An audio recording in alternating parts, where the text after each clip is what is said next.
মমতা ব্যানার্জি, আপনি আইনের ওপর নন, আপনি আমাদের জন্য একটা কলঙ্ক। আপনি কলঙ্ক। শেখ শাহজাহানের পাশে দাঁড়ান, আপনি কলঙ্ক। যারা রেপ করে আপনি রেপিস্টদের পাশে দাঁড়ান, আর মা মাটি মানুষের সরকারের কথা বলেন।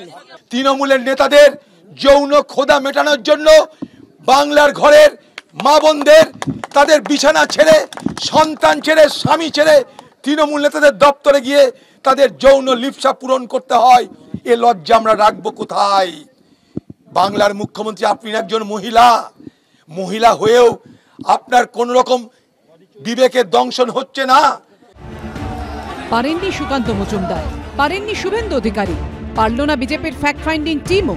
শুক্রবার বিজেপির ফ্যাক্ট ফাইন্ডিং টিমের পরপরই অধীর চৌধুরীর নেতৃত্বে সন্দেশখালীর উদ্দেশ্যে যাওয়া কংগ্রেসকেও ফিরতে হলো খালি হাতেই। সন্দেশখালীতে পা রাখতেই দিল না পুলিশ, শুধু উত্তেজনা ছড়ালো দফায় দফায়। পুলিশের সঙ্গে বচসা, ধস্তাধস্তির পরও ফিরে যেতে হলো কেন্দ্রীয় মন্ত্রী ও বিজেপি সাংসদদের। यहाँ की जो पुलिस है वो संविधान भूल गई है। ये यहाँ ममता की तानाशाही का साथ दे रही है। ये पुलिस फोर्स ना होकर के ये वर्दी में तृणमूल के कार्यकर्ता हैं और ये उसी तरह से गुंडाई कर रहे हैं जैसे तृणमूल के गुंडे गुंडाई करते हैं। ধর্ষণ, রাতে তুলে আনা, এসব কাল্পনিক কুৎসা করা হয়েছে। তো যদি বিরোধীরা উস্কানি দিতে চান তো তাদের থামানো হয়েছে সেখানে। আর তার ভেতরের পাড়ায় যারা পাড়ায় থাকেন তারা পাড়াতে আছেন, যাদের বাড়ি, যাদের এলাকা, তারা সবাই বাড়িতে আছেন, নিজেদের মধ্যে আলাপ আলোচনা করছেন। তাতে বিরোধীদের এত লাফালাফির কি আছে? এরপর কলকাতায় ফিরে রাজভবনে যায় বিজেপির কেন্দ্রীয় প্রতিনিধি দল। এদিন সন্দেশখালীর উদ্দেশ্যে কলকাতা থেকে রওনা হয়ে সরবেরিয়াতেই গাড়ি থেকে নেমে যান অধীর চৌধুরীরা।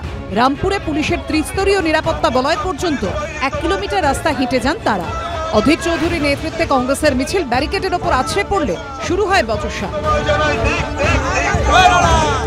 দুপুর 2:36 নাগাদ রাস্তায় বসে পড়েন অধীর চৌধুরী, স্লোগান দিতে শুরু করেন তারা। দুপুর 3:04 নাগাদ কংগ্রেস নেতৃত্ব ফের সন্দেশখালী যাওয়ার চেষ্টা করলে ধস্তাধস্তি বাধে। এ বাংলায় কি হবে জানেন? আগামী দিনে যখন প্রাইমারি স্কুলের ছাত্রছাত্রীরা পড়াশোনা করবে, তখন ছাত্রছাত্রীদেরকে হয়তো একটা কোশ্চেন জিজ্ঞেস করা হবে যে কুকুর কয় প্রকার ও কি কি।